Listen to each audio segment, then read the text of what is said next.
अब 14 से 21 साल की एज, 14 से 21 साल की वो एज होती है जिस एज में बच्चे बहुत ज़्यादा ग्रोथ करते हैं, उनका हर अंग ग्रोथ करता है, उनके सभी ऑर्गन्स ग्रोथ करते हैं। और उसके सबसे बड़ी बात होती है 14 से 21 की एज में उनके जो है सेक्स ऑर्गन्स ग्रोथ करते हैं, और उनका जो है ना, उनकी हार्मोन्स चेंज होते हैं। और जब उनके हार्मोन्स चेंज होते हैं तो वो तरह तरह की हरकतें करते हैं, शरारत करते हैं, तरह तरह की एक्टिविटी करते हैं। तो घर वाले बड़े दुखी होते हैं, बच्चे को क्या हो गया। वो कभी लगेगा बच्चा बहुत अच्छा है, कभी लगेगा बच्चे का एकदम से मूड स्विंग हो गया। वो सब उनके हार्मोन्स के जरिए होता है। इसलिए जो है मैं आपको अभी वो भी दिखाऊंगा उनके हार्मोन्स कैसे बैलेंस रखने, कौन से वो प्राणायाम है जो हार्मोन्स को बैलेंस करते हैं। और आपको ये भी मैं दिखाऊंगा, पहले आप देखो उनके हार्मोन्स को बैलेंस करने के दो मुख्य प्राणायाम हैं। एक है सब भ्रामरी प्राणायाम, कम से कम 10-10 मिनट इसको कराओ बच्चों को 14 से 21 की उम्र में। भ्रामरी प्राणायाम, दोनों कानों को बंद करो, हाथ फेस पे, ब्रीद इन करो और फिर आवाज़ करते हुए छोड़ना, भंवरे की आवाज़ के तरह।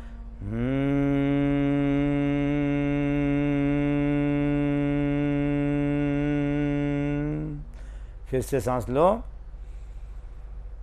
भंवरे की आवाज़।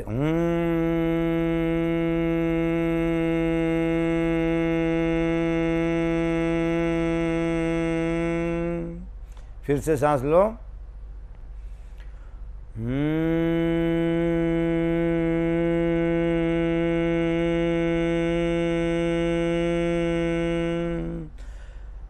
कम से कम 10 मिनट। इसके बाद दूसरा प्राणायाम उज्जाई प्राणायाम।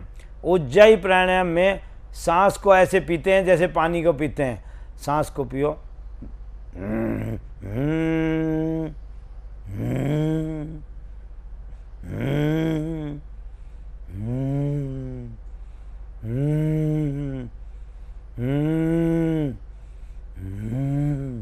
उज्जाई प्राणायाम से क्या होता है, प्यूटरी ग्लैंड एक्टिव होती है। जब प्यूटरी ग्लैंड एक्टिव होती है तो हमारे हार्मोन्स बैलेंस होते हैं। जब प्यूटरी ग्लैंड्स एक्टिव होगी तो हम खुश रहेंगे, हमारे खुशी के जो हार्मोन्स हैं जो हमें खुश रखते हैं वो रिलीज होंगे।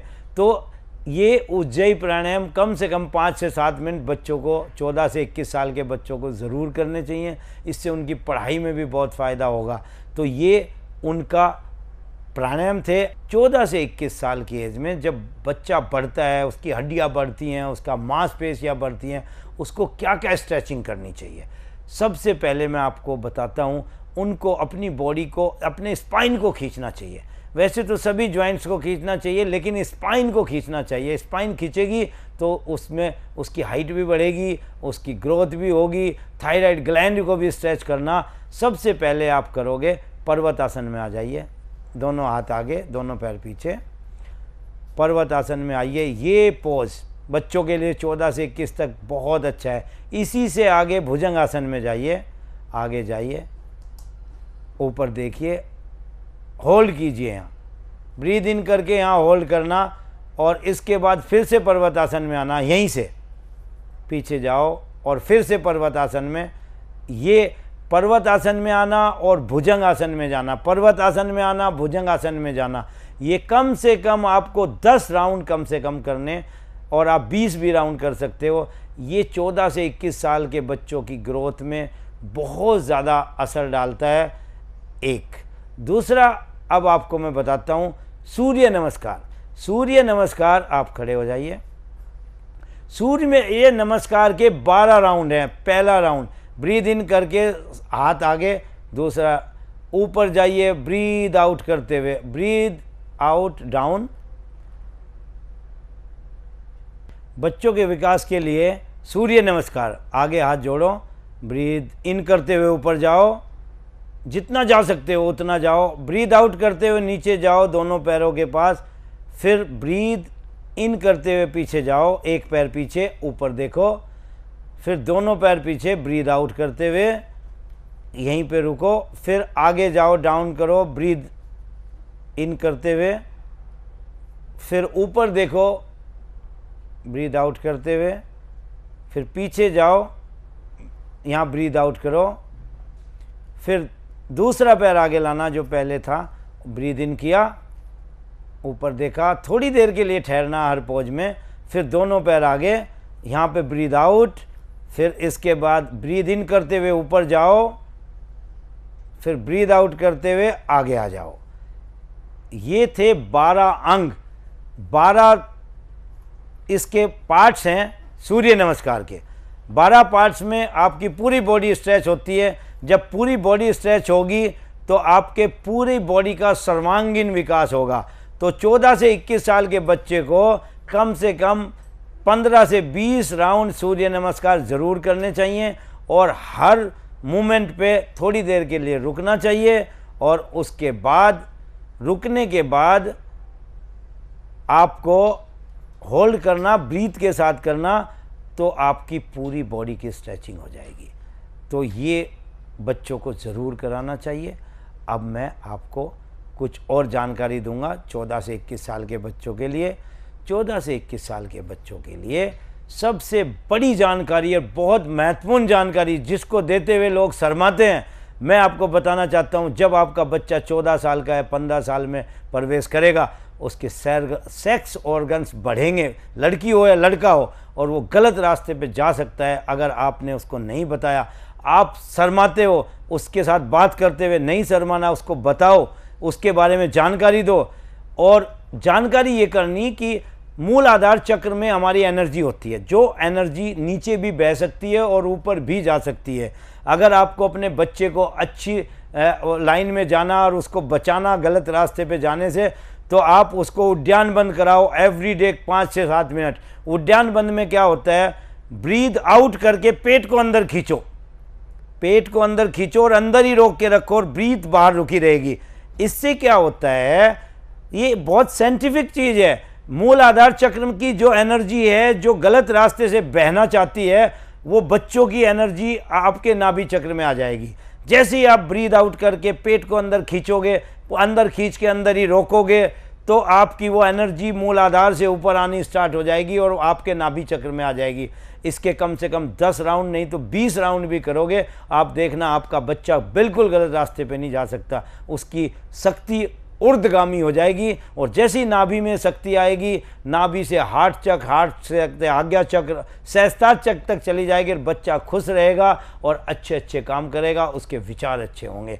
तो अच्छे विचारों के लिए, शक्ति खराब ना हो जाए उसकी, उसके लिए उद्यान बंद कराओ उसको। ये बहुत महत्वपूर्ण जानकारी है, इसको आप जरूर करा के देखना। इसके बाद अब आपको मैं 14 से 21 साल तक के बच्चों की और 2-3 चीज़ें बताना चाहता हूँ।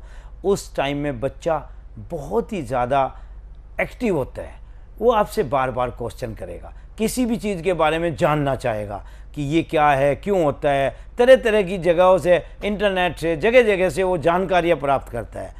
अगर वो अपने माँ बाप से, अपने गुरु से, अपने दोस्तों से कोई जानकारी लेना चाहता है, तो उसको ये मत कहो कि नहीं छोड़, तुझे क्या करना है इसका। उसको बताने की कोशिश करो, और अगर नहीं जानते तो उसको बोलना कि मैं इसे नहीं जानता, ये मैं पूछ के बताऊंगा, या किसी और से जानकारी ले लो। उसकी जो भावनाएं हैं जानकारी लेने की, वो भावनाएं नहीं तोड़नी। अगर वो टूट गई तो उसको फिर जानकारी लेने की जो उसकी उत्सुकता है वो ख़त्म हो जाएगी। वो उत्सुकता बिल्कुल ख़त्म नहीं होने देनी, वही उत्सुकता उसे एक दिन बहुत बड़ा इंसान बनाएगी। तो उसको जारी रखना उस उत्सुकता को। और जो बच्चा 14 से 21 तक डेवलप करता है ना, वो डेवलपमेंट का जवाब नहीं होता। उस टाइम वो हीरा भी बन सकता है और वो पत्थर भी बन सकता है। तो यही वो उम्र है जिसमें आपने छोटी छोटी चीज़ें करा के ये उसका ध्यान रखना है, और उसको ना पूरा प्रोटीन देना, प्रोटीन की चीज़ें उसको खिलाओ, उसको पूरा कैल्शियम दो, उसको नींद पूरी दो। नींद में कोई कंप्रोमाइज़ ना हो कि वो पार्टियाँ कर रहा, रात भर सो नहीं रहा। और एक और चीज़ मैं आपको बताना चाहता हूँ, नींद का ऐसा नहीं है कि आप एक दिन तो 16 घंटे सो गए, अगले दिन पूरे दिन जाग ले। 24 घंटे में अगर 9 घंटे की नींद चाहिए उस बच्चे को, अगर 9 घंटे नहीं सोया तो वो उसके ब्रेन के जो सेल्स हैं वो पूरे डेवलप नहीं होंगे। ब्रेन्स के सेल्स पे बहुत गहरा असर पड़ता है नींद ना लेने से। तो इसलिए ब्रेन के अगर सेल्स डेवलप करने तो नींद 9 घंटे चाहिए ही चाहिए इस एज में। तो उसको 9 घंटे की आप नींद दिलाओ कम से कम, और गहरी नींद होनी चाहिए। गहरी नींद कैसे आएगी? रात को वो थोड़ा सा मेडिटेशन करके सोए। मेडिटेशन क्या होता है? 14 से 21 की एज में ध्यान लगाना। ध्यान कैसे लगेगा? सांस पे ध्यान लगाना। लगा के दिखाओ। आप धीरे धीरे लंबी गहरी सांस लोगे और छोड़ोगे, पूरा ध्यान आपका सांस के ऊपर होगा। ब्रीथ को इन करते देखो, आउट करते देखो, इन करते देखो, आउट करते देखो। आपने पूरा ध्यान सांस पे लगाना। अब अगर आपका ध्यान भटके, क्या होता है, बच्चों का ध्यान भटकता है, इधर उधर जाता है, उस ध्यान को हटा के फिर से सांस पे लाओ। सांस को अंदर जाते देखो, बाहर आते देखो, अंदर जाते देखो, बाहर आते देखो। सांस को देखते जाओ, देखते जाओ, देखते जाओ। आपको धीरे धीरे धीरे धीरे आपका पूरा ध्यान सांस के ऊपर आ जाएगा। और जैसे ही सांस के ऊपर ध्यान आएगा, आपका ब्रेन विकसित होगा, आपकी नींद अच्छी होगी, आपका पढ़ाई में बड़ा मन लगेगा, आपका खेल कूद में बड़ा मन लगेगा। और इस एज में हर बच्चे को कोई ना कोई आउटडोर गेम ज़रूर खेलना है। ज़रूरी नहीं है खिलाड़ी बनने के लिए, अपने विकास के लिए। देखो क्या होता है बच्चों, अगर 14 से 21 की एज में आप एवरीडे खेलने जाओगे तो कभी आप हारोगे, कभी आप जीतोगे, तो फिर ज़िंदगी में भी कभी हार होगी, कभी जीत होगी, तो आपको ज़्यादा फर्क नहीं पड़ेगा, क्योंकि वो खेल आप एवरीडे खेलते थे, कभी हारने का कभी जीतने का, तो उसका ज़्यादा इफेक्ट नहीं आएगा। और आपको सहने की आदत बन जाएगी हार की, और जीतने की आदत भी बन जाएगी, उसमें भी ज़्यादा एग्रेसिव नहीं होगे आप जीत के। तो कोई ना कोई गेम ज़रूर खेलना चाहिए आपको, आउटडोर गेम।